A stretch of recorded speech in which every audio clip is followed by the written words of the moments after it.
This call is now being recorded.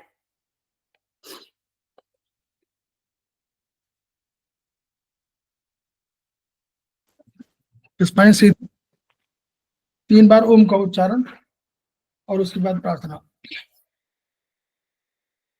ओ ओ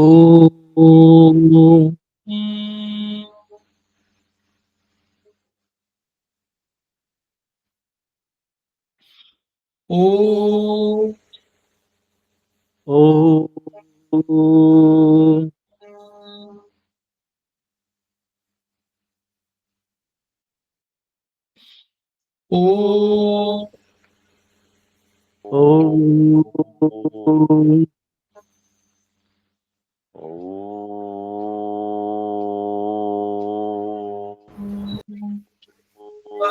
शक्ति हमें दो दया निधि करता पर घट जाए हर सेवा हर उपकार में हम निज जीवन सफल बना जाए वह शक्ति हमें दो दया निधि मार्ग कर घट जाए हम दीन दुखी निकलो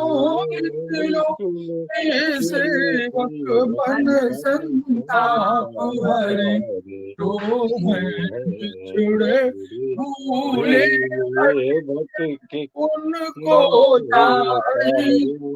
कर जाए वह शक्ति हमें दो कर्तव्य मार्ग पर घट जाए छल द्वेष दंभ पाप झूठ दूर है जीवन हो सरल अपना निज प्रेम वह शक्ति हमें दो दया कर्तव्य मार्ग पर निज आन प्रभु ध्यान रहे अभिमान रहे भूमि में जन्म लिया बलिदान पर हो जाए वह शक्ति हमें दो मार्ग हर सेवा उपकार में हम जीवन सफल बना जाए।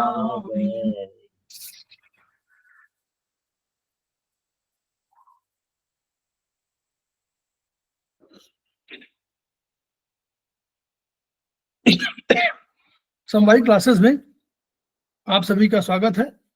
हमारे बीच में श्रीमती वर्षा श्रीवास्तव उपाध्यक्ष समवायिक फाउंडेशन उपस्थित है, उनका स्वागत है। हमारे बीच में अनिता जैन जी उपस्थित हैं जो हमारे समवायिक फाउंडेशन के प्रमोटर हैं और आज की फैकल्टी है, उनका स्वागत है। हमारे बीच में सत्यवती कुकरेती जी उपस्थित हैं जो सीनियर थेरेपिस्ट है, उनका स्वागत है। हमारे बीच में अरुण कुमार पाठक जी उपस्थित हैं, उनका स्वागत है। हमारे बीच में दर्शन भट्ट जी उपस्थित है, उनका स्वागत है। हमारे बीच में संजय सिन्हा जी उपस्थित है, उनका स्वागत है। हमारे बीच में अशोक रंजन जी उपस्थित है, उनका स्वागत है। हमारे बीच में श्रवण कुमार जी उपस्थित हैं, सीनियर थेरेपिस्ट है, उनका स्वागत है। हमारे बीच में रीता गांधी जी उपस्थित है, उनका स्वागत है। हमारे बीच में सरिता जैन जी उपस्थित है, सेमेस्टर 4 की स्टूडेंट है और वो हमारे समवायिक फाउंडेशन के प्रमोटर है, उनका स्वागत है। हमारे बीच में गरिमा भारद्वाज जी उपस्थित है, उनका स्वागत है। हमारे बीच में हर गुरिंदर सिंह जी उपस्थित है, लेकिन इसमें दिख नहीं रहे हैं। हाँ दिख गए हैं, उनका स्वागत है, सीनियर थेरेपिस्ट है। तो हाँ, इसके अलावा अन्य कोई ज्वाइन किए हों अगर और अभी नहीं ज्वाइन किए हैं, इसके अलावा अन्य कोई हों और उन्हें ज्वाइन कर लिया है तो उनका भी स्वागत है। हम लोग समवाई फाउंडेशन के सदस्य हैं और हम लोग एक्यूप्रेशर शोध प्रशिक्षण उपचार संस्थान प्रयागराज से संबद्ध हैं।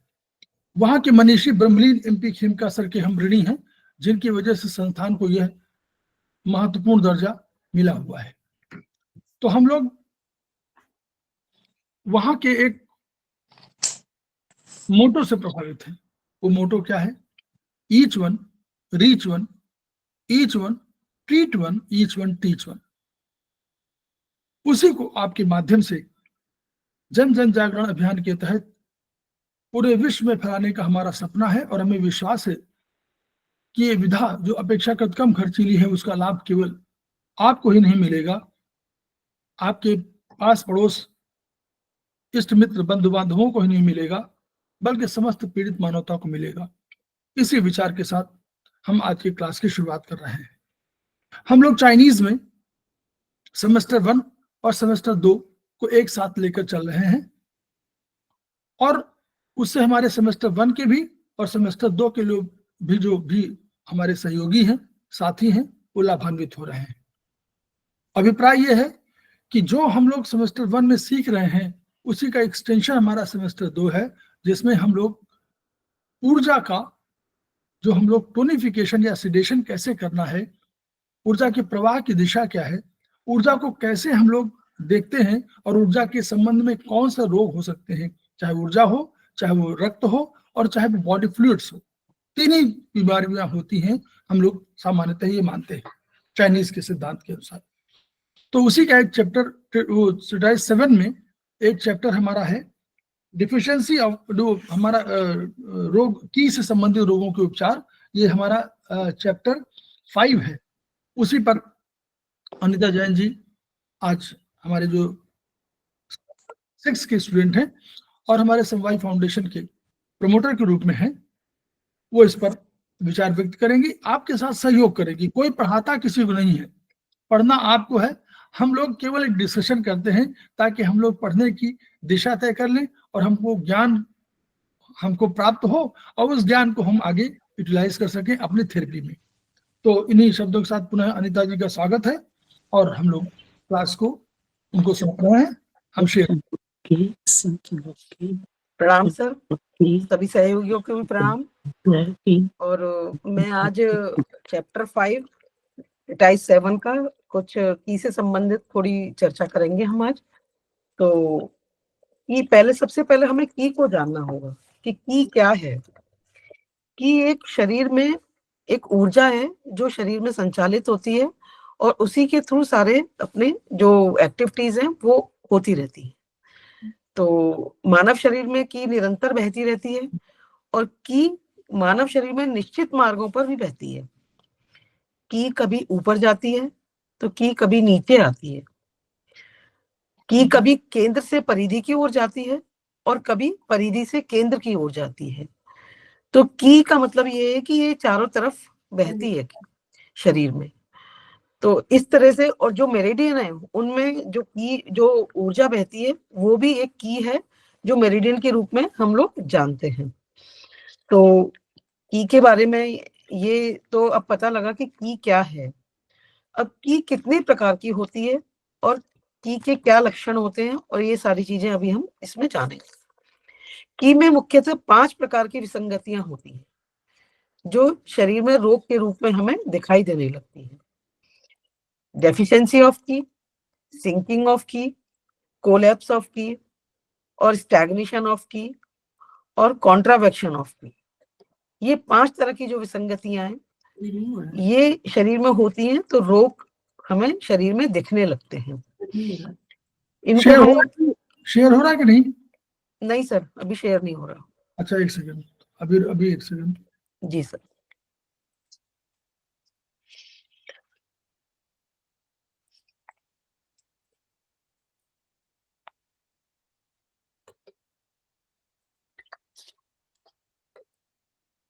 तो डेफिशिएंसी ऑफ की क्या होती है कि डेफिशिएंसी ऑफ की में ये होता है कि हमें शरीर में ऊर्जा की कमी होने लगती है। और सिंकिंग ऑफ की में जो डेफिशिएंट की होती है जब वो बहुत दिनों तक चलती रहती है तो की और भी डाउन हो जाती है और सिंक होने लगती है, कम हो जाती है। कोलैप्स ऑफ की, जो की है अपनी वो बिल्कुल ही डाउन हो जाती है। जैसे एक गिलास में पानी है, तो जब वो अगर पूरा भरा है तो अपनी एनर्जी, अपनी की जो है वो बैलेंस है, और उसके बाद जब वो आधा ग्लास हो गया तो डेफिशिएंट की होने उसको डेफिशिएंट ऑफ की मानेंगे हम। एक एग्जांपल है ये, इस तरह से एक समझाने की मैं कोशिश कर रही हूँ कि ग्लास में पानी है, पानी अपना फुल भरा हुआ है तो एनर्जी अपनी बैलेंस है। जब वो थोड़ी कम हो गया तो उसको हम डेफिशिएंसी ऑफ की में शामिल करते हैं, और जब वो और भी कम हो गया, 1/4 रह गया, तो हमारी की जो है वो सिंक होने लगी। उससे और भी ज्यादा हमें क्रॉनिक रोग की लक्षण दिखाई देने लग जाते हैं। अब आता है कोलैप्स ऑफ की। कोलैप्स ऑफ की में ये होता है कि बिल्कुल ही जैसे ग्लास में से पानी खत्म हो गया, बस 10-20 बूंद अपना बचा हुआ है, इतनी ही एनर्जी उसके अंदर, शरीर के अंदर हमारे जैसे बची हुई है जितना हमारे ग्लास में पानी बचा हुआ है। इस तरह से हम इस चीज को पहचान सकते हैं। कोलैप्स ऑफ की में भी बिल्कुल डाउन हो चुकी होती है वो। अब स्टैग्नेशन ऑफ की। स्टैग्नेशन क्या है? स्टैग्नेशन रुकावट है, कहीं अटक जाना उसका। जैसे एक पाइप में से पानी जा रहा है अपना, और एक मोटा कचरा आकर के वहां रुक गया, और वहां थोड़ी सी जगह बची जहां से वो पानी बहुत धीरे धीरे धीरे जा रहा है, तो वो जो रुकावट है उसको हम स्टैग्नेशन ऑफ की कहेंगे। जब ये स्टैग्नेशन होने लगती है तो रोग, हमें बहुत सारे तरह के रोग दिखाई देने लग जाते हैं, तो उनके भी हमें लक्षण अभी हमें आगे देखने को मिलेंगे।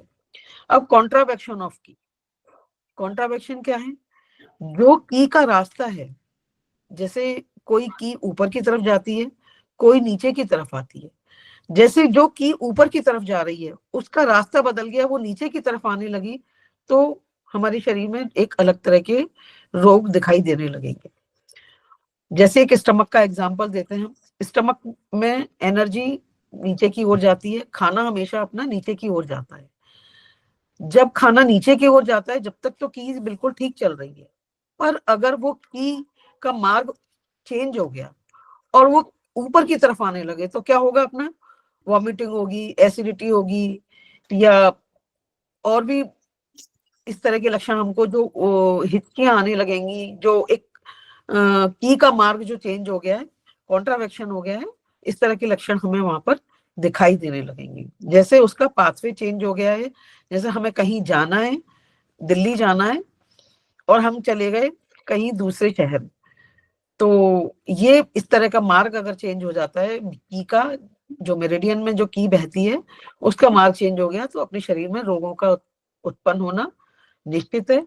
और उसके डिफरेंट डिफरेंट टाइप के रोग हैं जिनकी हम आगे चर्चा करेंगे। जो मैंने अभी बताया, इसमें एक डायग्राम दे रखा है, उससे हम बहुत अच्छी तरह से पहचान सकते हैं। अब डेफिशिएंट ऑफ की कहाँ कहाँ होती है वो देखो, इसमें दिखाया लंग्स में होती है, स्प्लीन में होती है, किडनी में होती है, और हार्ट और पेरिकार्डियम में होती है। पेरिकार्डियम शायद सभी जानते होंगे। पेरिकार्डियम क्या होता है? हार्ट ऑफ कवर जो होता है, हार्ट का जो एक कवर होता है, एक थैला होता है जिसमें हार्ट अपना सेफ रहता है, उसको हम पेरिकार्डियम कहते हैं। तो उसकी भी डेफिशिएंसी जब शरीर में होने लगती है तो उसको हम डेफिशिएंसी ऑफ पेरिकार्डियम कहेंगे। अब आता है कोलैप्स की सिंकिंग किस किस में होती है? सिंकिंग भी स्प्लीन ऑफ सिंकिंग होती है, किडनी सिंकिंग होती है, और दो में ही सिंकिंग होती है। उसमें एक डिफरेंट डिफरेंट तरह के बताए हैं कि water of retention due to kidney yang deficiency, kidney heat rising due to kidney in deficiency. ये इस तरह की सिंकिंग के ये जो नाम है वो हमें जान करके और सिम्टम्स देख करके इनको हमें ट्रीट करना पड़ता है। अब आता है कोलैप्स कौन से ऑर्गन में होता है? दो ऑर्गन में कोलैप्स होता है। एक तो एलआई में होता है, लार्ज इंटेस्टाइन में, और दूसरा होता है हार्ट में। हार्ट कोलैप्स होता है। जब हार्ट कोलैप्स होता है तो इंसान की जिंदगी ही खत्म हो जाती है। एलआई कोलैप्स होती है तो उसके सिम्टम्स हम देखेंगे। एलआई में भी सिंकिंग होती है, जो बिल्कुल ही मोशन करने के बाद जब इंसान की एनर्जी ही नहीं बचती है, वो वहां से उठ भी नहीं पाता है, तब हम एलआई सिंकिंग के लक्षण हमें इस तरह के दिखने लगते हैं। अब डेफिशिएंसी ऑफ की, जो ऊर्जा कम हो जाती है, उसके क्या क्या लक्षण होते हैं? जब डेफिशिएंसी होती है ऑर्गन्स में, तो हमें ब्रीथलेसनेस होती है, वीक वॉइस होती है, थकान होने लगती है, अनवरत पसीना, जो लगातार वीकनेस की वजह से जो पसीना आता है वो पसीना आने लग जाता है, भूख बंद हो जाती है, लूज स्टूल होता है, और हाथ पैरों में कमजोरी लगने लगती है। पर ये जो सिम्टम्स हैं वो अलग अलग ऑर्गन के डेफिशिएंसी की वजह से होंगे। कौन सा सिम्टम कौन से ऑर्गन की डेफिशिएंसी से होगा वो हम आगे अभी देखते हैं। उपरोक्त में से कुछ लक्षण, ये डेफिशिएंसी की के संबंध में उपचारकों ने निम्नलिखित महत्वपूर्ण बातें जाननी चाहिए। तो हमें इन सब चीजों के बारे में हमें पता करना पड़ेगा कि किसमें क्या डेफिशिएंसी और किस तरह की होती है। तो लीवर के बारे में स्पेशल नोट इसमें दिया हुआ है कि लीवर नेवर डेफिशिएंट है, लीवर कभी डेफिशिएंट नहीं होता, हमेशा उसकी एनर्जी एक्सेस ही रहती है। उसमें चाहे बीमारियां भी आती है पर उसकी एनर्जी जो है वो कभी डेफिशिएंट नहीं होती है उसके अंदर। डेफिशिएंसी ऑफ की may be arise in lungs, spleen, heart and kidney and pericardium. इनमें भी जो ये डेफिशिएंसी होती है तो इन ऑर्गन्स में भी होती है। लंग्स की गवर्न, अतः की कमी होने पर सबसे पहले उपचारकों को ध्यान लंग्स की पर जाना चाहिए। लंग्स की, क्योंकि ये की को सभी ऑर्गन की को गवर्न करता है, तो हमें लंग्स की पर भी हमें ध्यान जरूर जाना चाहिए। और जब लंग्स की डेफिशिएंसी होगी तो उसमें सबसे पहला एक जो मेन सिम्टम्स होगा, कमजोर आवाज होगी उसके अंदर और ब्रीथलेसनेस होगी। ये दो मेन सिम्टम्स हैं, इनसे हम जान सकते हैं कि लंग्स की डेफिशिएंसी है। जो वीक साउंड जो है वो एक अलग, मतलब लंग्स की डेफिशिएंसी का सिम्टम्स है।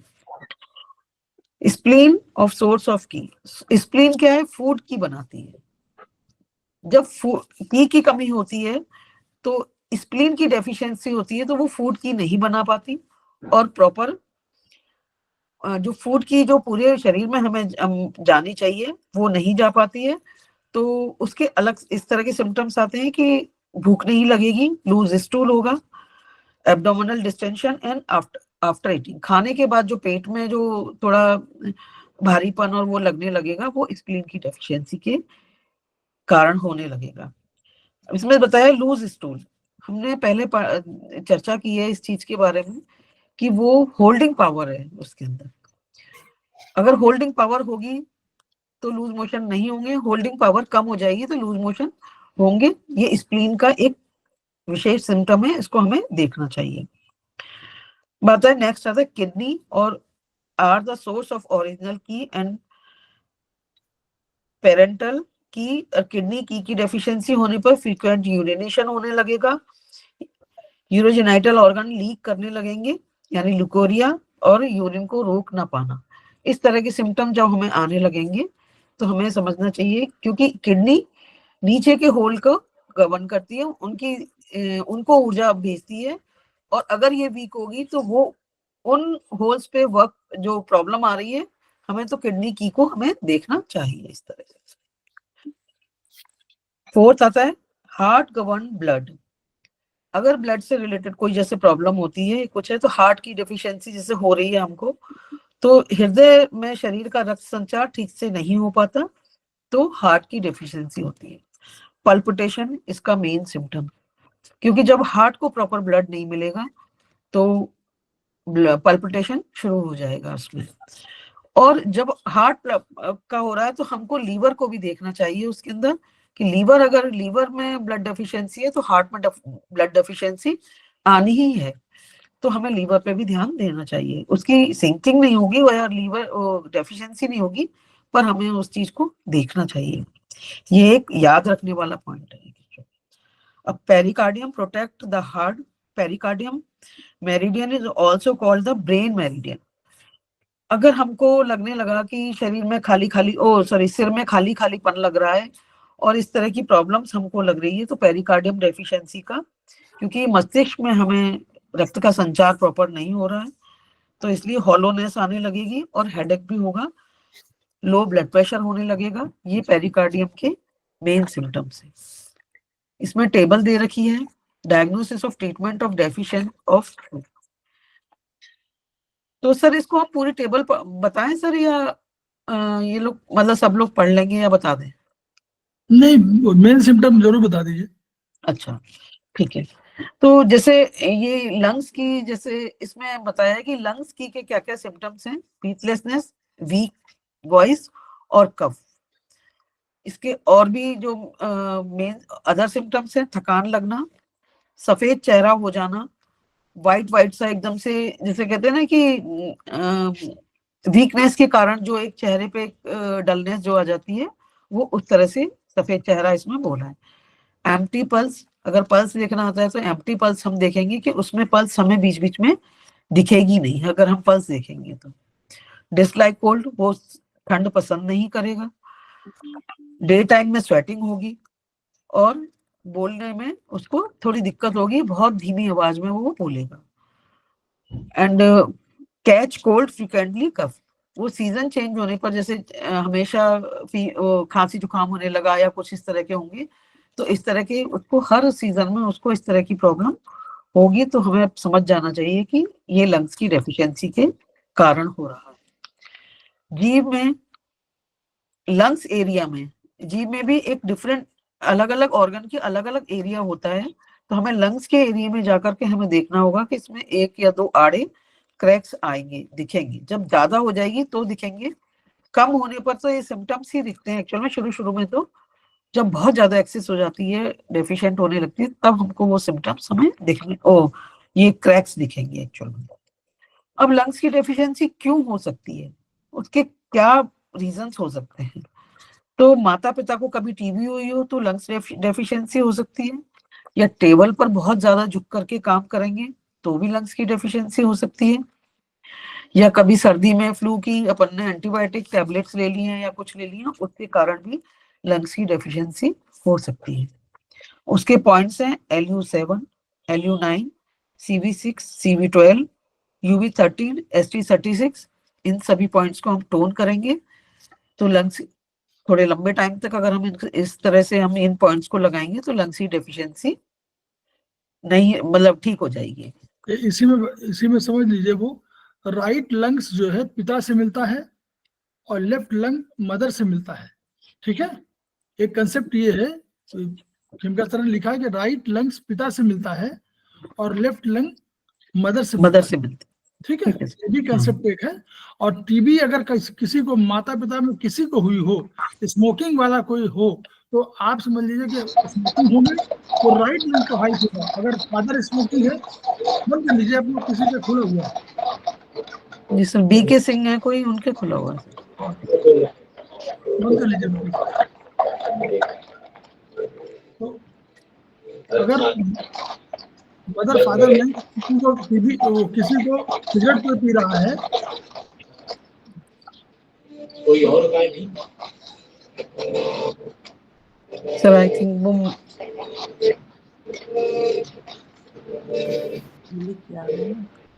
शीशा अपना कंप्लीट कीजिए, आवाज आ रही है आपकी BK सिंह साहब। सर को ही बंद करना पड़ेगा शायद, मुझे ऐसा लग रहा है मोबाइल के पास नहीं है। बंद कर दिया। तो ये इस तरह ध्यान रखिए। अच्छा देखिए, जो थोड़ा सा बता दें अनिता मैम। जी सर। देखिए कितने बढ़िया पॉइंट है, इनको आपको याद मत करिए, इनको समझ लीजिए। LU9 क्या है? अगर मान लीजिए कोई एनर्जी बढ़ानी हो तो हम लोग कौन सा यूज करेंगे? पहला point organ source, LU9, organ source है। हाँ ठीक, वेरी गुड, LU9। तो पहला LU9 हो गया। दूसरा LU7 हम लोग आगे चल के पढ़ेंगे। LU7 कंसेप्शन वेसल का बहुत बड़ा पॉइंट है। कंसेप्शन वेसल माने जो मेन जो है, मेन बीच से जाती है, तो कंसेप्शन वेसल क्या है? कंट्रोलर है। किसकी? आप लोग बताइए फर्स्ट सेमेस्टर में।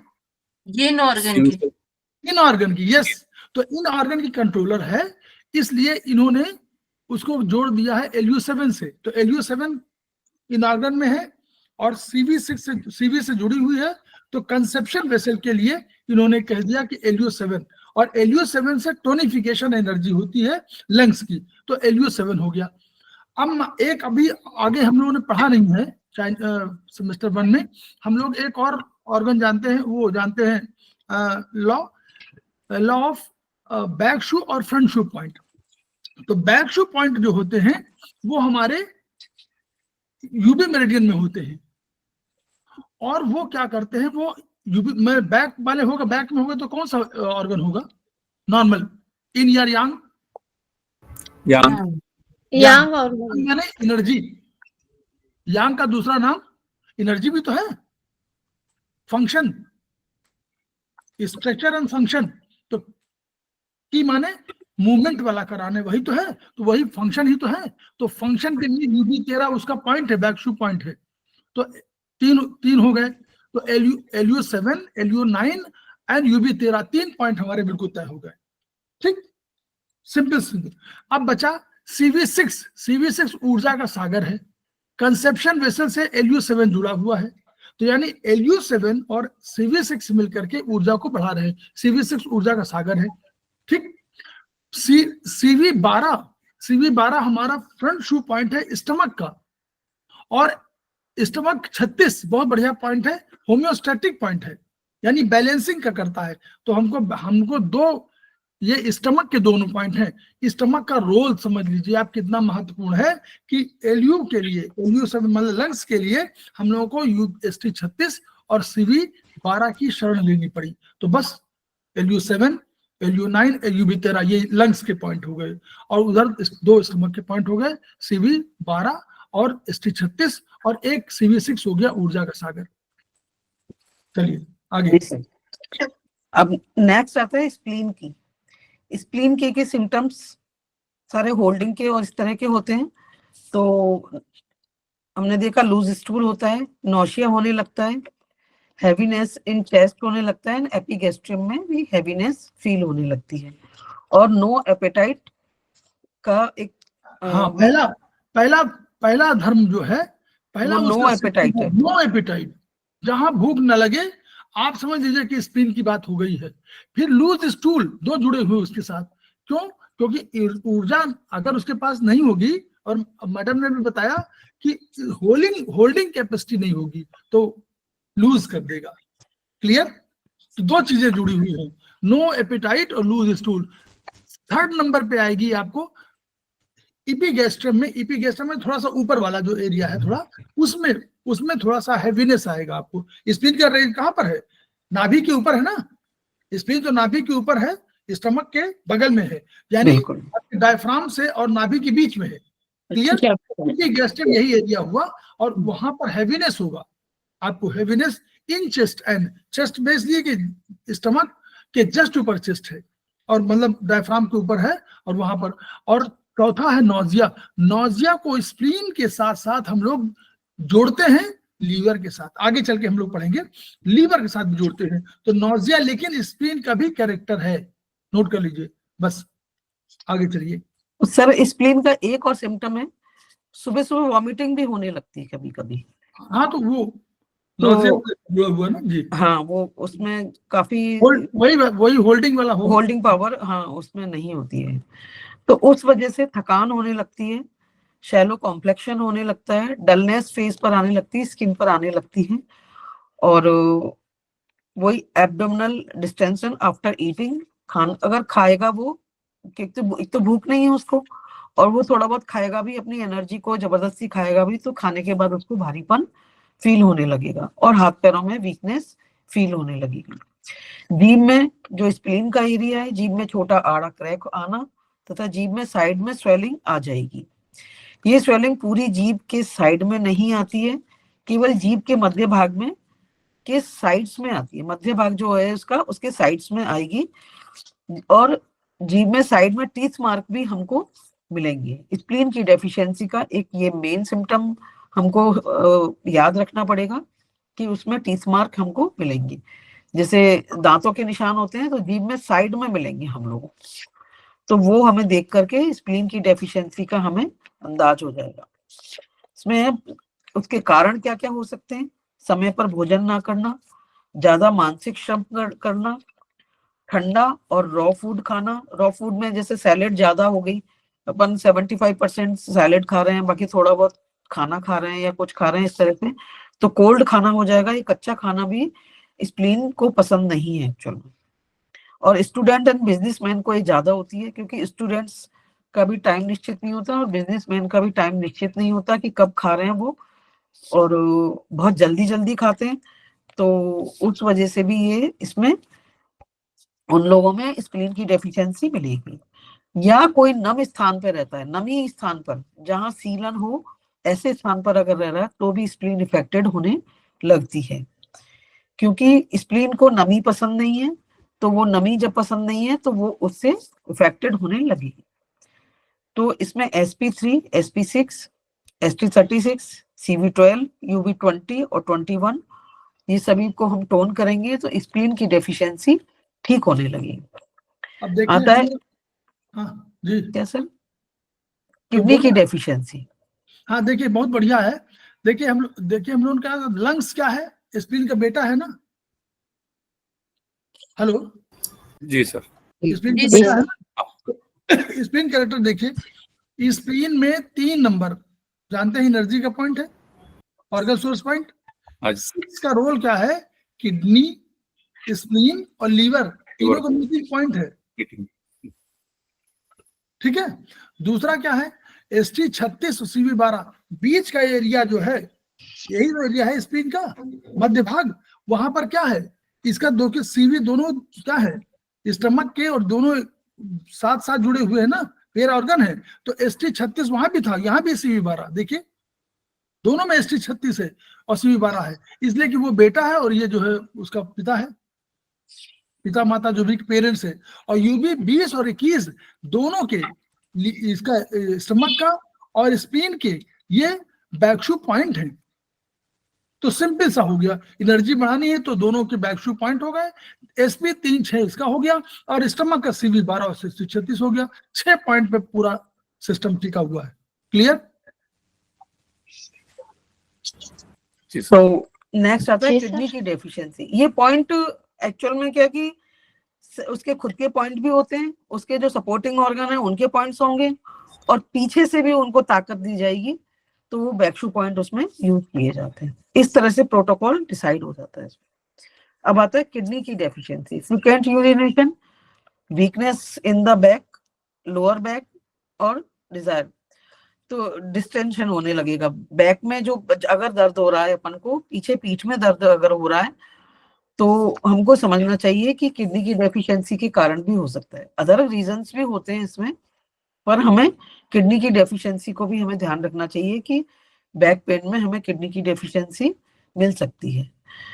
उसमें क्या क्या प्रॉब्लम आएगी, फ्रीक्वेंट यूरिनेशन होगा, वीकनेस इन द बैक होगा, ये तो बता दिया। अब आता है weak stream urination, dribbling after urination and incontinuous urination. और न्यूरोसिस, इनकॉन्टिनेंस है। देखिए हमेशा याद रखिए, किडनी में फ्रीक्वेंट भी है, वीक भी है यूरिनेशन में, इनकॉन्टिनेंस भी है। तीनों चीजें हैं, फ्रीक्वेंट भी हो, वीक भी हो, ड्रिबलिंग हो, यूरिनेशन में ड्रिबलिंग बूंद बूंद करके, इनकॉन्टिनेंस हो, आप बिल्कुल जल्दबाजी हो, आपको तुरंत आए। तो जब तक ये किडनी पहले फंक्शन में समझना होगा आपको कि, और लोअर बैक डिस्ट्रेस भी इसका एक निशानी है, नीचे वाले एरिया में। बहुत बढ़िया, ठीक, चलिए आगे। ऐसे हम लोग समझना है, हम लोग याद नहीं करना, समझना है। नेक्स्ट है न्यूरोसिस। न्यूरोसिस माने मतलब यूरिन को कंट्रोल नहीं कर पाना, और रात्रि में भी मतलब यूरिन बार बार जाना, ये दोनों चीजें भी होती हैं। यूरिन एट नाइट होती है, प्रीमेच्योर इजेक्शन होता है,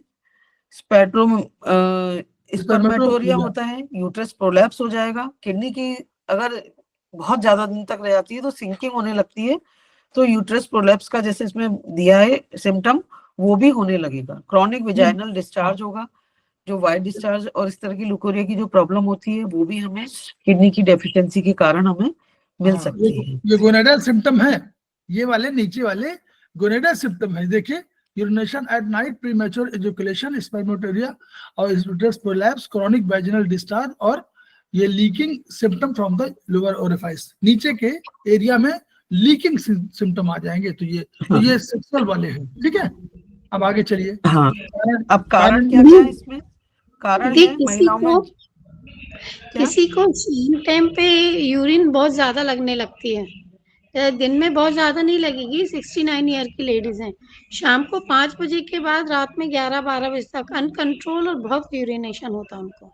किडनी किडनी सेंस किडनी की किडनी की लगाई, हाँ हाँ। पर अगर सवाल अगर अपन लास्ट में करें तो ज्यादा ठीक रहेगा। अपन भी कंटिन्यू अपन हाँ कंटिन्यू चैप्टर को रखते हैं।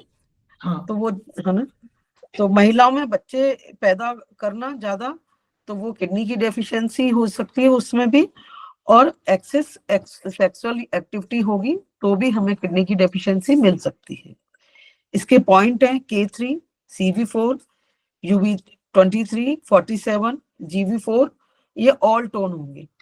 इसमें K3 ऑर्गन सोर्स पॉइंट है, UB23 वैक्यू पॉइंट है, और जो GV4 है वो प्रवेश द्वारों को होल्ड करता है, उनको एनर्जी देता है, तो वो GV4 इस चीज का इसका पॉइंट है।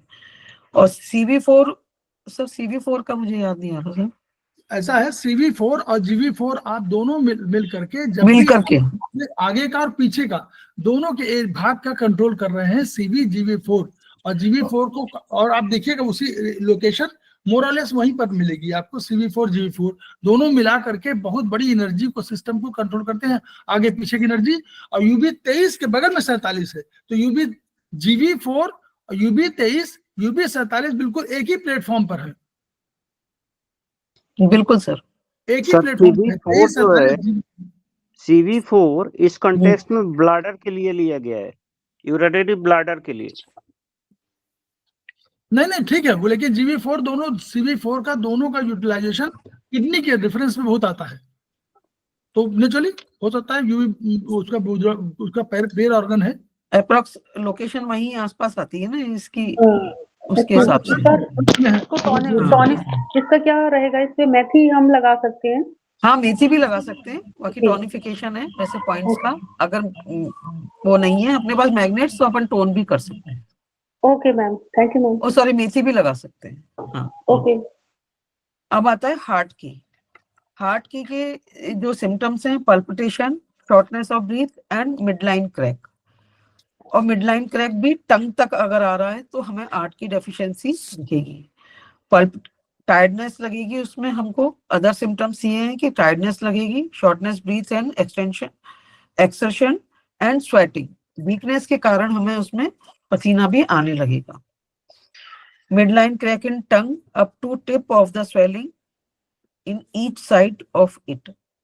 जब हमारा जीभ के बिल्कुल जहां टंग हार्ट का एरिया है वहां तक अगर क्रैक आता है तो हमें हार्ट की डेफिशिएंसी का, हमें मतलब दोनों तरफ से हमारा देख जाएगा कि हार्ट की डेफिशिएंसी। सिम्टम्स को देखेंगे, टंग को देखेंगे, तो हमें हार्ट की डेफिशिएंसी और इन ई की डेफिशिएंसी का हम डिफरेंस कर पाएंगे। शरीर में कहीं ज्यादा रक्त निकल जाए तो हार्ट की डेफिशिएंसी हो जाती है, क्योंकि हार्ट को ब्लड नहीं मिलेगा तो वहां पर हार्ट की डेफिशिएंसी हो जाएगी।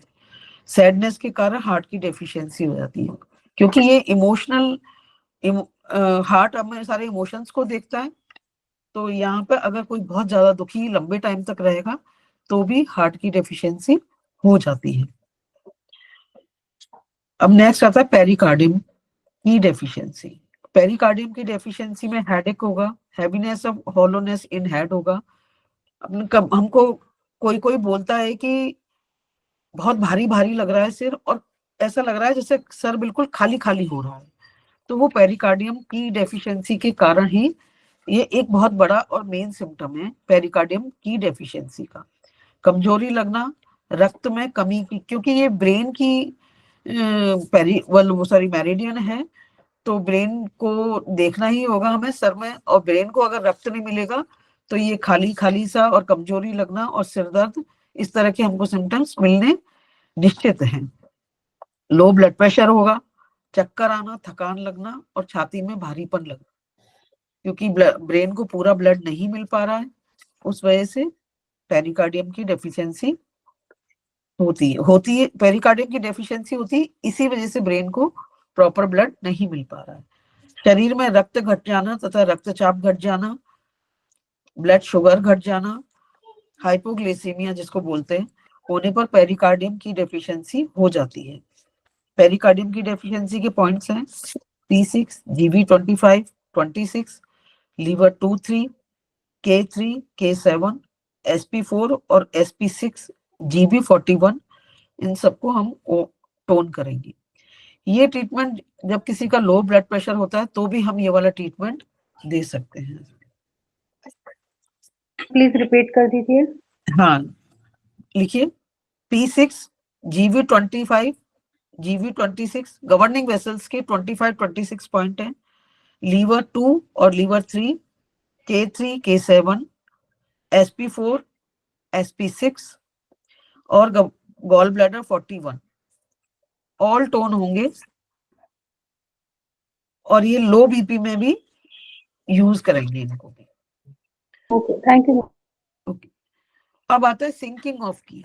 जब की बहुत ज्यादा गिर गई है, बिल्कुल नीचे आ गई है, शरीर में बिल्कुल ताकत ही नहीं बची है, उठने की, बोलने की, किसी चीज की ताकत नहीं बची है, तो वो सिंकिंग होने लगती है। जब ई की डेफिशिएंसी बहुत ज्यादा हो जाती है तो सिंकिंग की होने लगती है। डेफिशिएंट की को टोन करते हैं और सिंकिंग को टोन करने के साथ साथ उसको रेज भी करते हैं। जैसे अपन ने कोई गिर गया है, उसको उठा तो दिया पर उसके अंदर ताकत नहीं बची है, तो हम क्या करते हैं, कभी उसको लेमन वाटर देंगे, कभी कुछ देंगे, तो उसकी की को रेज करने के लिए हम इस तरह के हम उसको ट्रीटमेंट देते हैं। तो सेम यहाँ पर भी यही है कि जब सिंक बहुत ज्यादा हो जाती है तो हमें उसको टोन भी करना पड़ता है और रेज भी करना पड़ता है। शरीर के विभिन्न भागों को की रेज करने के लिए स्पेसिफिक पॉइंट होते हैं जिन पर उपचार देने से और मोक्सा करने से की रेज होने लगती है। जैसे गवर्निंग वेसल्स 20, गवर्निंग वेसल्स 20 जो की को रेज करता है, जो हमारे यहाँ सिर में आता है और ब्योल मैग्नेट में यहाँ थंब के ऊपर आएगा ये पॉइंट, इसको अगर हम टोन करते हैं तो की रेज होने लगती है। और इसमें इसको मोक्सा भी किया जा सकता है। मोक्सा अदरक को गर्म करके, वैसे मोक्सा स्टिक आती है, और नहीं तो अदरक को गर्म करके, और अगर हम इस पॉइंट पर बहुत मतलब धीरे धीरे हम इसको टच करें तो इसको हम मोक्सा कहते हैं। तो इस तरह भी अगर हम करते हैं तो भी की रेज होने लगती है। तो इसके लिए की रेज के लिए पॉइंट है CV6, CV4, CV12, ST25, governing vessels 1 और UB15। इन सबको हम टोन करेंगे तो की रेज होगी, और सिंकिंग के जो पॉइंट है वो साथ में हमें देने ही होंगे। ये जब दोनों पॉइंट देंगे तो की रेज होगी और सिंकिंग भी दूर होने लगेगी। अब सिंकिंग जब होती है, एक बार और बोल दीजिए वो गवर्निंग वेसल्स 4। मैडम फोटो ले लीजिए, इसका फोटो तो आपके पास है? हाँ, बुक में वैसे दे रखे हैं, आपके पास बुक होगी शायद। नहीं, फोटो ले लीजिए, फोटो हाँ। ठीक है सर, ठीक है, स्नैपशॉट लीजिए बढ़िया से। हाँ, स्क्रीनशॉट ले लीजिए, ये बिल्कुल ठीक है। तो सिंकिंग के जो लक्षण हैं वो हमें होंगे थकान लगना, डिप्रेशन, मेंटल डिप्रेशन भी हो जाता है इसमें, और प्रोलैप्स हो जाते हैं, ऑर्गन प्रोलैप्स होने लग जाते हैं। और ऑर्गन कौन कौन से प्रोलैप्स होते हैं, आमर मतलब स्टमक हो जाएगा, एनस की भी प्रोलैप्स हो जाएगा, प्रोलैप्स ऑफ वेजाइना हो जाएगा, प्रोलैप्स ऑफ यूबी हो जाएगा, और इंटेस्टाइन प्रोलैप्स हो जाएगा। ये सारे के सारे सिंकिंग की के कारण होने लगते हैं। स्किन प्रोलैप्स हो जाती है, डाउन सेंसेशन, अंग जैसे नीचे लटक रहे हैं इस तरह की फीलिंग्स आने लगती है, हेमोरॉइड्स हो जाते हैं, वेरिकोज वेन्स, और बार बार यूरिन आना। जब होल्डिंग पावर नहीं रहेगी तो बार बार यूरिन आना, और यूरिन को रोकने के लिए जो परेशानियां होनी होती हैं वो भी हमें परेशानियां होने लग जाएंगी। 2 ऑर्गन में सिंकिंग होती है, एक तो स्प्लीन में सिंकिंग होती है और एक किडनी में सिंकिंग होती है। ये दोनों बॉडी के होल्डिंग पावर इनमें होती है। तो स्प्लीन सिंकिंग जो वो स्प्लीन होल्डिंग का काम करती है, और किडनी लोअर होल को होल्डिंग का काम करती है। जितने भी अपने नीचे के होल्स हैं उनको होल्डिंग का काम सारा करती है। स्प्लीन की सिंकिंग पहले डेफिशिएंट होती है, उसके बाद जब लगातार डेफिशिएंट होती है तो वो और ज्यादा डाउन हो जाती है, और ज्यादा डेफिशिएंट हो जाती है, उसको हम स्प्लीन सिंकिंग कहेंगे। इनमें से और भी बहुत सारे इसमें लक्षण हैं इसमें कि जब स्प्लीन बॉडी में होल्डिंग का काम करती है और सिंक करेगी तो वे अपना काम नहीं कर पाएगी क्योंकि वो होल्ड नहीं कर पा रही है। अब प्रोलैप्स अब स्प्लीन सिंकिंग के कौन कौन से मतलब कौन कौन से वो प्रॉब्लम्स हैं? Prolapse of anus, prolapse of vagina, prolapse of uterus, पेट के अंगों का नीचे की ओर लटक जाना, वीक पल्स, पल्स अगर देखेंगे तो बहुत वीक मिलेगी, और हेमरॉइड्स हो जाएंगे, वेरिकोज वेन्स हो जाएगी, फ्रीक्वेंट यूरिनेशन होगा, अर्जेंसी ऑफ यूरिनेशन होगा कि जब हमें बहुत जल्दी जल्दी हम जाएंगे फटाफट और उस तरह से हमें यूरिनेशन की इच्छा होगी। जो प्रतिदिन बहुत देर तक खड़े खड़े काम करते हैं तो स्प्लीन सिंकिंग हो जाती है। जो इसके पॉइंट दिए हुए हैं उनको हम बोथ साइड टोन करेंगे। तो पॉइंट्स हैं SP3, SP6, ST21, ST36, CV1, CV6, CV12, UV20, UV21, governing vessels 1 और गवर्निंग वेसल्स 20। इन सबको हमें टोन करना पड़ेगा बोथ हैंड में। तो जो स्प्लीन की सिंकिंग है वो हमारी सिंकिंग ठीक होने लगेगी। अब आता है किडनी की सिंकिंग। ये जो देखिए ये ऊपर वाले जो पॉइंट है देखिए ना, CV4, 6, 12, ST25, GV1, UV35, ये जो है की को रेज करने वाला पॉइंट है, और डिफिशियंसी वाले जो पॉइंट है वो दोनों अगर मिक्स कर देंगे तो भी आपको काम चल जाएगा। हाँ, क्योंकि वो रेज करने के लिए और ये सिंकिंग को दूर करने के लिए होंगे। दोनों कर लीजिए, ऐसे याद करिए। हाँ ठीक है। अब आता है किडनी की सिंकिंग। किडनी यांग पहले डेफिशिएंट होगी काफी समय तक। जब डेफिशिएंट रहने के कारण किडनी की सिंक होने लगेगी, निम्नलिखित में से एक या एक से अधिक लक्षण होते हैं। किडनी सिंकिंग को दो भागों में बांटा जा रहा है, एक तो यूरिनरी सिम्टम्स होंगे और एक सेक्सुअल सिम्टम्स होंगे। दो तरह के हमें सिम्टम्स इसमें मिलेंगे हमें।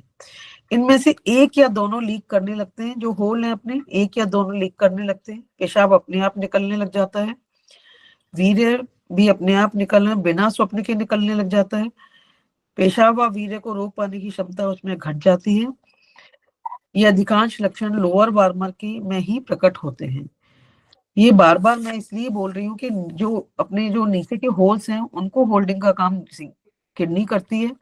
अगर उसमें की कमी हो गई और सिंकिंग होने लगी तो इनको होल्ड नहीं कर पाएगी वो, और इस तरह की प्रॉब्लम्स हमको आने लगेंगी। और इसमें लोअर बार्मर का जो बताया है, तो हमारे 3 बार्मर्स होते हैं। वो सिर से गले तक अपर बार्मर होता है, मिडिल बार्मर होता है गले से नाभि तक, और नाभि से नीचे का जो पार्ट है वो लोअर बार्मर में आता है। तो जब लोअर बार्मर की प्रॉब्लम हो रही है, इस तरह के लक्षण हमें किडनी की सिंकिंग और किडनी की डेफिशिएंसी के कारण हमको मिलने लगेंगे। यूरिनरी सिम्टम्स होंगे बार बार urine, frequent urination, excess urination, weak stream urination, incontinuous of urination, और neurosis and dribbling our after urination, and urination at night, रात को बार बार यूरिन होना। इस तरह के जो सिम्टम्स हैं वो हमें किडनी की डेफिशिएंसी और किडनी की सिंकिंग दोनों में मिलेंगे। अब आते हैं सेक्सुअल सिम्टम्स। जो सेक्सुअल सिम्टम्स हैं जो किडनी के कारण आ रहे हैं वो इस तरह से कि बिना वीर्य स्वप्न के वीर्य। देखिए स्प्लीन वाले में रात में नहीं है, उसमें है, आप देखिए। हाँ, उसमें ऑर्गन प्रोलैप्स का ज्यादा है उसमें। हाँ, उसमें जहाँ यूरिनेशन एट नाइट है तो थोड़ा सा ध्यान, जब सिम्टम में थोड़ा सा ध्यान दीजिएगा। अगर यूरिनेशन एट नाइट हो रहा है तो यानी किडनी यांग की कमी के कारण जो सिंक हुआ है पहले। हाँ यस, पहले किडनी यांग प्रॉब्लम हुई है, जो उसका फंक्शन है वो कमजोर हो गया, तो उस वजह से और ज्यादा जो डाउन हो गया, तो इस तरह की प्रॉब्लम उसमें आने लगती। अच्छा, हाँ, और ये प्रीमैच्योर इजेक्शन एंड स्पर्मेटोरिया, इस तरह की प्रॉब्लम हमको देखने को मिलेंगी किडनी की सिंकिंग के कारण। फीमेल्स में यूट्रस प्रोलैप्स हो जाएगा, लिकोरिया होगा और क्रॉनिक विजाइनल डिस्चार्ज होगा। ये भी किडनी की, ये देखो क्रॉनिक विजाइनल डिस्चार्ज हमें स्प्लीन की सिंकिंग में भी मिलेगा और इसमें भी मिल सकता है, पर इसके और जो सिम्टम्स हैं उनको अगर हम मैच करेंगे तो हमें डिफरेंशिएट हम कर पाएंगे उस चीज को। अगर स्वप्न दोष हो तो पता चलता है कि किडनी इनकी डेफिशिएंसी है और एम्प्लीफायर बढ़ गई है। इसके कारण कामुक स्वप्न, आकर वीर्यपात हो रहा है और ऐसे में किडनी इन की डेफिशिएंसी का हमें उपचार करना चाहिए। अगर बिना स्वप्न आधे रात में सोए सोए वीर्यपात हो रहा है तो ये बताता है कि किडनी की सिंकिंग हो रही है। ये देखो दोनों का डिफरेंस हमें बताया है कि कैसे हम किडनी की डेफिशिएंसी और किडनी की सिंकिंग को हम किस तरह से डिफरेंशिएट कर सकते हैं। रात्रि में इन की अधिकता होती है क्योंकि नाइट में इन और डे इज यांग होता है, पर जब रात्रि में यांग की सिंकिंग होने लगती है तो रोगी को बार बार यूरिन होने लगता है। यूरिन यांग क्या है? वार्म है, गर्मी है और फंक्शन भी है। ये दोनों चीजें यांग में आती हैं। तो अगर यांग की कमी होगी, कोल्डनेस जब बॉडी में हमारी बढ़ जाएगी तो हमें बार बार यूरिनेशन की प्रॉब्लम हमें होगी क्योंकि वो इन टाइम है और यांग की प्रॉब्लम है तो हमें बार बार यूरिनेशन रात को जो होती है वो उस कारण से होगी उसके अंदर। किडनी की सिंकिंग का मूल कारण अत्यधिक मैथुन करना और महिलाओं में ज्यादा बच्चे पैदा करने के कारण किडनी की सिंकिंग होने लग जाती है। इसके पॉइंट्स हैं K3, UB23, UB47, जिंगजोंग पॉइंट और CV4 और GV4। जिंगजोंग पॉइंट भी यहीं पर ही आता है, जो 47 है उससे नेक्स्ट जो पॉइंट होगा वो जिंगजोंग पॉइंट होता है एक्चुअली। इनको सबको टोन करेंगे बोथ साइड तो किडनी की सिंकिंग ठीक होने लगेगी। इसका पीडीएफ मैडम आपके पास पीडीएफ है क्या इसका? ये कई एक्स्ट्रा पॉइंट्स का एक्स्ट्रा पॉइंट का नहीं सर, मेरे पास नहीं सर अभी, और मैं देख करके मैं भेज दूंगा। जिंगजोंग पॉइंट की लोकेशन है वो मैं ग्रुप में भेज दूंगी। नहीं, नॉट ओनली दैट, उसमें 8-10 पॉइंट अभी और भी आएंगे तो उनका मुझे लगता है मैंने भेजा था कभी, देखता हूँ अभी कहीं मिल जाए उसके। मैं भी देखती हूँ। हाँ सर मैं भी देखती हूँ, होगी तो मैं जरूर डेफिनेटली भेज दूंगी। पीडीएफ फॉर्म में उनको सबमिट होना चाहिए सो दैट कि सबको मालूम रहे। जी सर। अब water retention due to kidney yang deficiency. जब लंबी अवधि तक शरीर में नमी का रुकावट हो जाता है अथवा ठंडी तासीर का कच्चा भोजन लगातार खाया जाता है तो हार्ट यांग डेफिशिएंसी रहने लगती है और लंग की डेफिशिएंसी के कारण एक्सटर्नल कोल्ड का अक्सर आक्रमण होता है और साथ ही साथ किडनी यांग डेफिशिएंसी हो तथा पूरी मात्रा में पेशाब ना निकल पाए तो शरीर में जल की रुकावट हो जाती है। इसमें जैसे ये बताया ठंडी तासीर का कच्चा भोजन, ये स्प्लीन यांग डेफिशिएंसी को दर्शा रहा है यहाँ पर, क्योंकि स्प्लीन उसी के कारण वीक होती है और जब स्प्लीन वीक होगी और वो स्प्लीन यांग वीक होगी तो फूड की नहीं बना पाएगी और उसके कारण ये सारी प्रॉब्लम जो और हो रही हैं वो होने लगेंगी। किडनी यांग डेफिशिएंसी भी होगी और पूरी मात्रा में यूरिन नहीं निकाल पाएगा तो वो वाटर रिटेंशन बॉडी में होने लगेगा और शरीर में सूजन आने लगेगी उस कारण से। इसमें 3 इंटरनल ऑर्गन प्रभावित होते हैं, किडनी, हार्ट एंड लंग्स। तो हमको यहाँ पर साइकिल को भी, ये जो कंट्रोलर साइकिल है इसको भी देखना चाहिए हमको कि जब हार्ट ऊपर है और ब्लड भी है, जो हीट ब्लड भी है ये और हीट भी है। किडनी यानी जल और कोल्ड दोनों मिलकर बॉडी को की टेम्परेचर को बैलेंस करते हैं। अगर हार्ट यांग डेफिशिएंसी होगी तो किडनी भी प्रभावित होगी और किडनी प्रभावित होगी तो हार्ट यांग डेफिशिएंट हो जाएगा। ये दोनों जुड़े हुए हैं और लंग्स इनकी मदर है और किडनी की मदर भी डेफिशिएंट हो जाएगी और इससे किडनी भी प्रभावित होगी और सभी ऑर्गन, हार्ट भी प्रभावित होने लगेगा। इस तरह से हमको ये जो कंट्रोलर साइकिल है इसको देख करके भी हमें समझना पड़ेगा कि ये जो डेफिशिएंसी हो रही है, किडनी यांग डेफिशिएंसी हो रही है और हमें कहाँ का ट्रीटमेंट देना है, ये सब चीजें भी हमें देखनी होगी। कि जब हमें ये क्या क्या लक्षण आएंगे, पैरों और टखनों में सूजन होने लगेगी, पैर और पीठ में ठंड लगना, पेट में तनाव, कमर के नीचे दर्द होना और यूरिन की मात्रा घट जाना, ये सारे सिम्टम्स इसमें आने लगेंगे। किडनी 2 तरफ से प्रभावित हो रही है, एक तो कच्ची तासीर का भोजन जो स्प्लीन वीक हो रही है उसके कारण भी प्रभावित हो रही है क्योंकि किडनी का कंट्रोलर कौन है? स्प्लीन, और इसलिए किडनी प्रभावित और उधर हार्ट की वजह से भी ये दोनों तरफ से इस तरह से प्रभावित हो रही है। इन दोनों को हमें जब सब हम इसमें चाइनीज में इन दोनों को जब हम बैलेंस करेंगे चाइनीज मेथड के अकॉर्डिंगली, तो किडनी सिंकिंग इस तरह की, वो किडनी यांग डेफिशिएंसी जो है वो ठीक होने लगेगी। अब आता है कि अगर हृदय प्रभावित हो गया तो उसमें क्या होगा, ये पल्पिटेशन होने लगेगा, ब्रीथलेसनेस होगी, हार्ट ठंडे होंगे और एडिमा इन हार्ट होने लगेगा, हार्ट में भी पानी आ जाना, इस तरह की सिम्टम्स उसमें आने लगेगी। जब फेफड़े प्रभावित होते हैं तो पतला बलगम निकलना होगा, खांसी होगी, अस्थमा होगा, काम करने पर सांस फूलना, प्यूरिसी होगी और टीबी जैसे फंक्शन जो फेफड़ों में पानी भर जाना, इस तरह की प्रॉब्लम्स होने लगेगी और टीबी हो जाएगी। इस तरह के हम लोगों को उसमें अगर फेफड़े अगर अफेक्टेड हो रहे हैं तो उस वजह से हो रहा है। ट्रीटमेंट होगा, अगर किडनी इन्वॉल्व है तो हमें K7, SP6 और GV4 और UB20 और 23 इनको तो हमें टोन करना होगा, और SP9, ST28, CV9 और UB22 को हमें सीडेट करना होगा। सर आवाज आ रही है किसी की?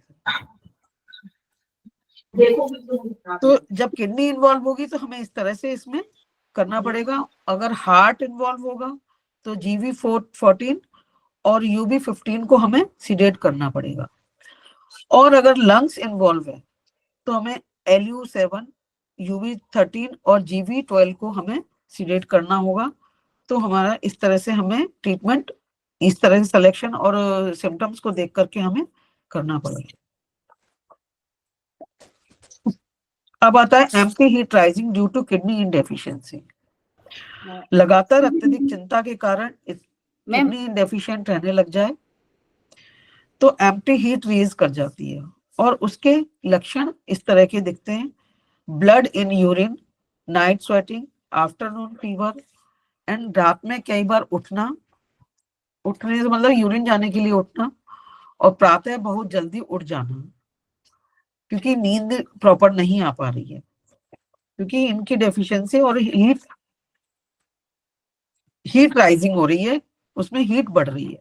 लो ग्रेड फीवर फील आएगा, रेस्टलेस होगा, ड्राई थ्रोट होगा, रात को जो ड्राइनेस होगी वो भी होने लगेगा, गाल की हड्डियों के पास लाली दिखने लगेगी हम लोगों को, रेडनेस ऑफ चीक बोन्स, और शारीरिक द्रव्यों की कमी होगी, सूखा मल होगा, स्वप्न दोष होगा, और अत्यधिक एक्सेसिव सेक्सुअल डिजायर होगी। हमें इस तरह के सिम्टम्स बॉडी में जब पेशेंट के देखने को मिलेंगे तो हमें ये पॉइंट होंगे।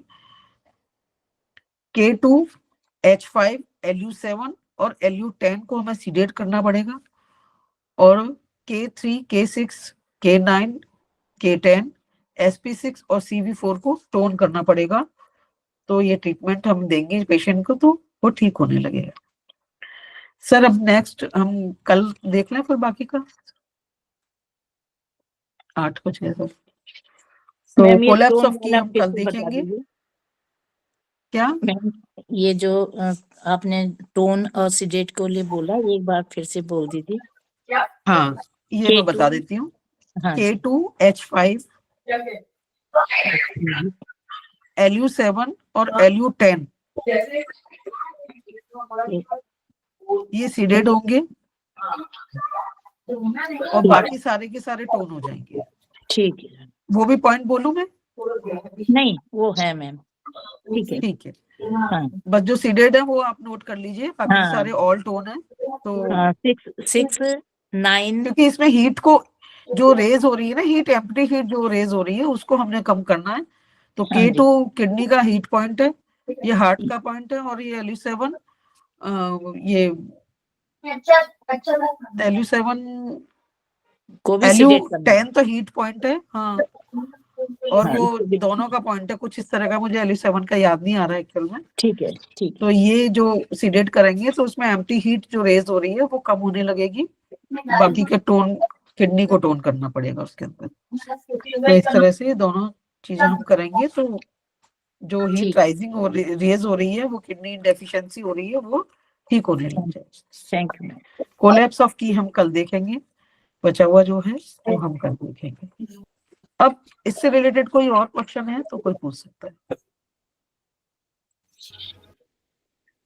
मैम जो किडनी यांग है, यांग डेफिशिएंसी, उसमें जो किडनी इन्वॉल्व वाले हैं वो भी एक बार रिपीट करेंगे, सीडेड और टोन का। अच्छा, एक मिनट कर देते हैं। हाँ। आप ये पेज नंबर 69 का पूछ रहे हैं ना? हाँ मैम। अच्छा, इसमें है SP9 सीडेड होगा, ST28 सीडेड होगा, CV9 सीडेड होगा और UB22 सीडेड होगा। Okay ma'am, okay, thank you. बाकी सभी सर टोन पीछे होंगे से फिर बहुत आवाज आ रही है, समझ नहीं आ रहा, बैक साउंड आ रहा है।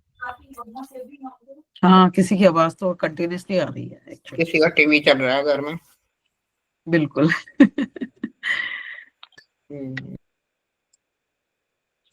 वही दीदी मैं पूछ रही थी, हाँ। एक्चुअली वो मेरी मौसी जी ही हैं। अच्छा, तो अच्छा। उनको ना दिन भर बहुत ज्यादा यूरिन नहीं होती है, बस शाम को वो पानी पीती है, जैसे 3 गिलास पिया, कहती फिर रात को 11 बजे तक जब तक सोते नहीं, इतनी ज्यादा यूरिनेशन होता है कि बाथरूम तक जाना मुश्किल हो जाता है। हाँ, एक्चुअल में क्या होता है, जब कभी इन डेफिशिएंसी होती है, सॉरी यांग डेफिशिएंसी होती है, तो भी ये प्रॉब्लम होती है एक्चुअल में। और पानी का बैलेंस करना बहुत जरूरी है कि पानी को हमें पिरामिड की तरह हमें यूज करना चाहिए अपने डेली शेड्यूल में, कि मॉर्निंग आवर्स में हमें ज्यादा पीना चाहिए, फिर आफ्टरनून से ग्रेजुअली हमें कम कर देना चाहिए। तो अगर हम इस तरह से करेंगे तो इस तरह की प्रॉब्लम्स भी नहीं आएंगी उसमें। तो थोड़ा सा तो पानी का वैसे बैलेंस करें, और किडनी यांग डेफिशिएंसी के अगर हम पॉइंट लगाएंगे तो हमें इस चीज का बेनिफिट मिलने लगेगा। किडनी की डेफिशिएंसी भी लगा सकते हैं, तो वो भी इसमें बेनिफिशियल होंगे बिल्कुल। नहीं, आप कुछ मेथी वगैरह बताओ ना, क्योंकि वो पॉइंट वो नहीं लगा पाएंगी। तो किडनी के जॉइंट पे लगा दो उसमें, और किडनी के जो वो है कॉरेस्पॉन्डेंस है वहां पर राजमा लगवा दो। सर आप म्यूट है। ठीक है मैम एक चीज थैंक यू दी। मैम एक चीज पूछनी थी। हाँ बोलिए। मैडम छोटे मैम, पैर की जो छोटी उंगलियां हैं दोनों साइड की, उनके पी जॉइंट पर यूबी एंड किडनी मेरिडियंस हैं, उस जॉइंट पे भी यदि मेथी बांध दी जाए तो यूरिनेशन को कंट्रोल मिलता है, और कुछ पेन्स वगैरह भी उससे रिलीफ मिलता है, चाहे नी जॉइंट्स वगैरह हो तो स्मॉल फिंगर उस पर। नमस्ते और यूबी किडनी की मेरिडियन का वाइनम का 2 पॉइंट जो है वहां पर भी मेथी दाना लगवा सकते हो। वहां पे मेथी की स्टिक भी बांधने की बात है। यूबी जो पैर में स्मॉल फिंगर में यूबी और किडनी की जो मेरिडियन जा रही है ना, उसकी वाइनम की, तो उसका जो 2 नंबर का पॉइंट है उस पे भी मेथी दाना लगवा दो, तो ये अच्छे रिजल्ट दे रहे हैं।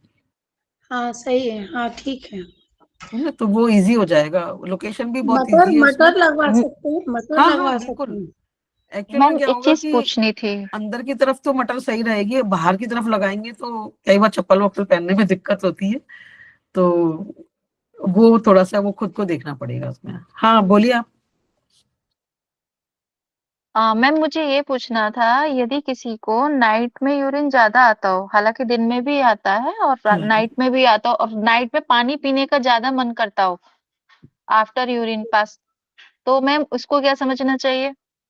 उसमें भी हमको डेफिशिएंसी देखनी चाहिए, इनडेफिशिएंसी भी हो सकती है, सिम्टम्स देखने पड़ेंगे। सबसे ज्यादा सिम्टम्स हैं, हम अगर सारे सिम्टम्स देखेंगे, क्योंकि बहुत सारे सिमिलर सिम्टम है, कुछ 1-2 सिम्टम जरूर अलग होंगे उसके अंदर, तो एक बार उनको ऑब्जर्व करिए कि भाई रात में गला सूख रहा है या दिन में ही सूख रहा है या किस तरह का है ये जो। मैम यदि रात में ही गला सूख रहा हो और यूरिन की लीकेज हो जाती हो, हाँ तो इसमें क्या? हाँ तो किडनी की डेफिशिएंसी लगाइए ना आप, किडनी यांग डेफिशिएंसी लगाइए। मैम गला नहीं सूखता उसमें मैम, मतलब यूरिन पास करने के बाद पानी पीने को मन करता है कि पानी पिया जाए। हाँ तो वो गला सूखने जैसा ही हो गया ना, डिमांड कर रहा है ना वो। लेकिन बट मैम कहा तो ये जाता है कि यूरिन पास करने के बाद कभी पानी ही नहीं पीना चाहिए। हाँ नहीं पीना चाहिए, बिल्कुल सही बात। पथरी बनने की आशंका रहती है। हाँ बिल्कुल सही बात कह रही हैं आप। पर अगर जब बॉडी डिमांड कर रही है, मैं ये नहीं कह रही कि पीना चाहिए, मैं ये नहीं बोल रही हूँ, पर हमें अगर हम उस सिम्टम्स को देख करके अगर हम उसके पॉइंट लगाएंगे तो वो सिम्टम आएगा ही नहीं। और मैम यदि किसी का यूट्रस रिमूव हो गया हो प्लस 1 ओवरी भी रिमूव हो गई हो तो उसके साथ ये परेशानी हो सकती है? हाँ बिल्कुल हो सकती है परेशानी।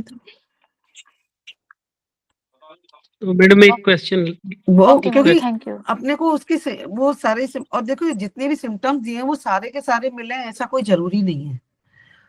कुछ सिम्टम्स मिलते हैं उनमें, पर एक स्पेसिफिक जो पॉइंट है उसको अगर हम देखेंगे, अगर वो प्रॉब्लम आ रही तो हमको डिसीजन लेने में इजी हो जाएगा कि हमें किडनी की लगानी है, किडनी इन लगानी है या किडनी यांग लगानी है, या हर प्रोटोकॉल के लिए ये एक एज बताइए, एज भी तो पूछ लीजिए मैडम।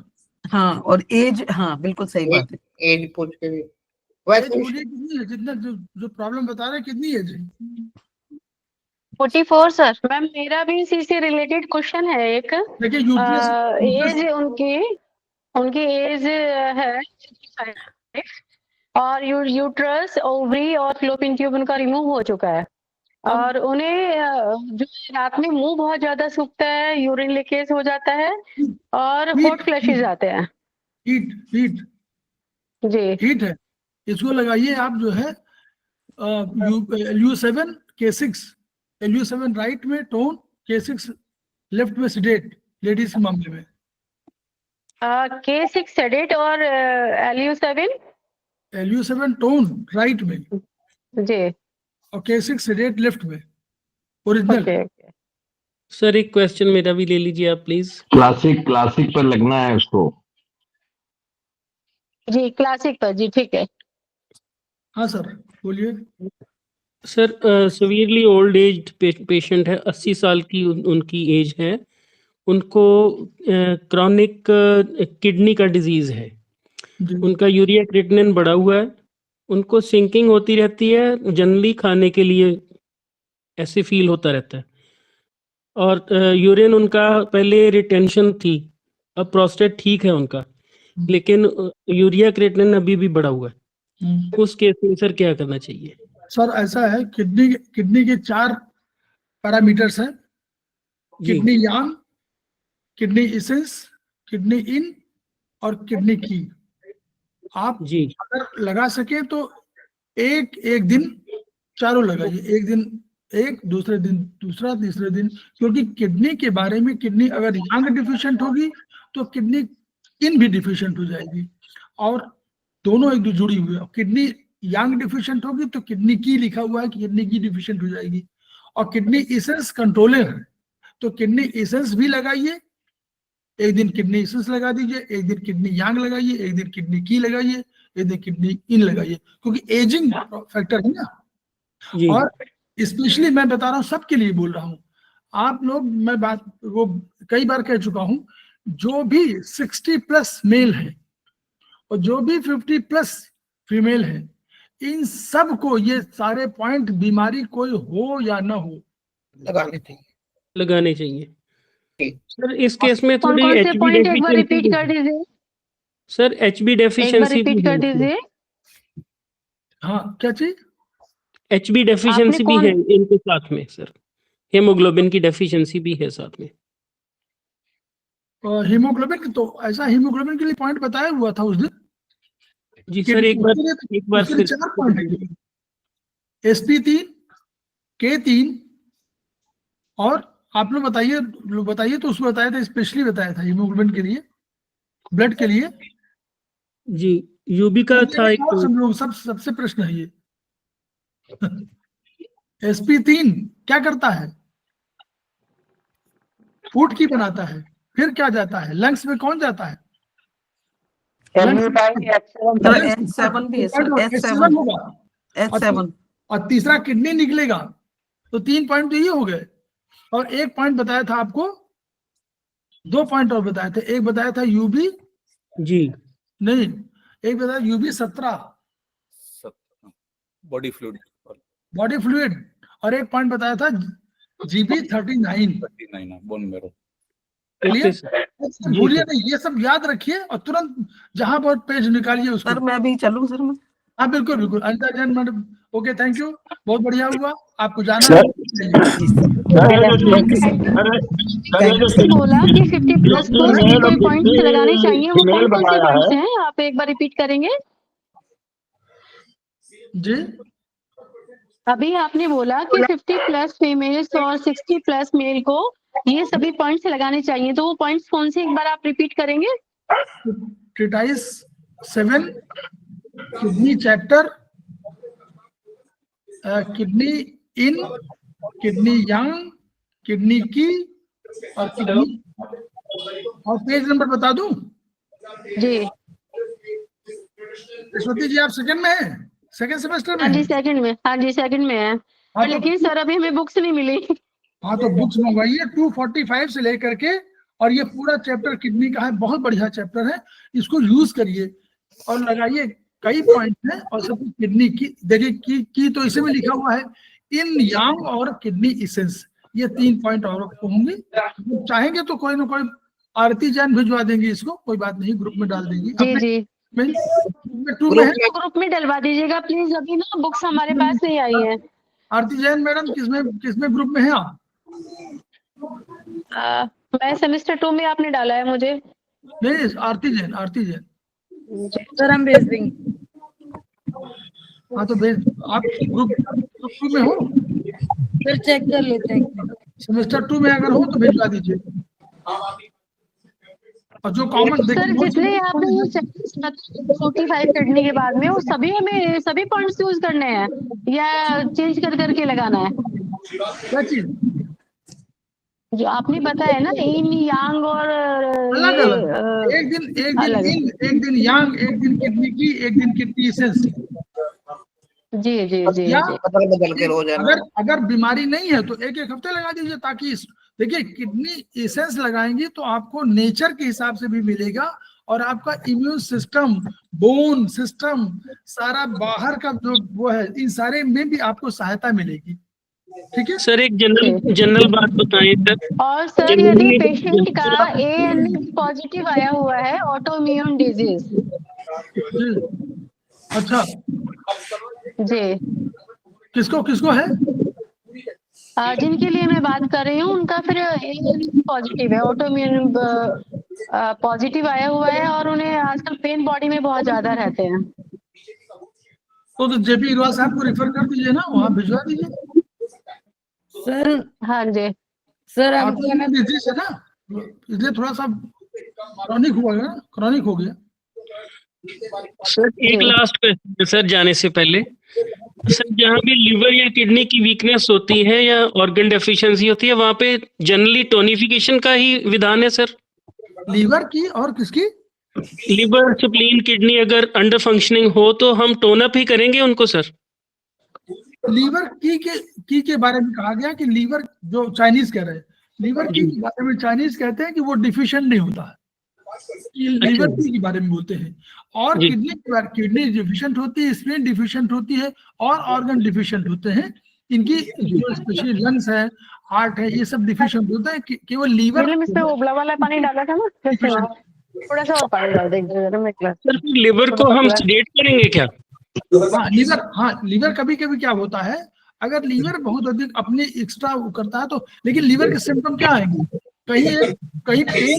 कहीं पेन आएगा, कहीं गुस्सा आएगा, ये सब चीजें जोड़ दीजिए उससे ना। लीवर माने गुस्सा, लीवर माने ब्रेन में कहीं दर्द होना शुरू हो जाएगा, लेफ्ट साइड या राइट साइड में, और फिर उसके बाद टंग में भी आपके लीवर की साइड में, मतलब साइड में आपको लालिमा आ जाएगी। जब खोलेंगे तो दोनों लेफ्ट और राइट साइड में आपको लालिमा दिखेगी, रेडिश। लीवर अगर एक्सेसिव होगा। जी सर, जी सर। डिफिशिएंट होने पर हार्ट के डिफिशियंसी के कैरेक्टर भी दे देगा। ओके जी। तो हम लोग जो है इस वीडियो को आगे शेयर करें, बढ़ाएं, और खेमका सर के सपनों को पूरा करने के लिए हम लोगों को खुद अपने को तैयार करना है। थेरेपी के लिए एक एक पॉइंट को हम लोग ध्यान रखना है, और उससे देखना है कि क्या हम और बेटर ट्रीटमेंट कर सकते हैं। प्रोटोकॉल खुद बनाना सीखना है। केवल खेमका सर का जो उनको हम लोग अनुसरण करना है, लेकिन कोशिश करनी है कि उनके सपनों को पूरा करने के लिए वो चाहेंगे कि उनके शिष्य उनसे आगे निकल जाए। तो इसलिए खेमका सर के सपनों को पूरा करना है तो हमको और पढ़ना है, और प्रैक्टिकल करना है, और प्रोटोकॉल बनाना है, चाहे चाइनीज में हो चाहे आयुर्वेदिक में हो, और तभी उनका सपना पूरा होगा। Each one reach one, each one treat one, each one teach one. इन्हीं शब्दों के साथ 2 मिनट का विराम। Thank you sir, thank you very much. Thank you sir. Thank you sir.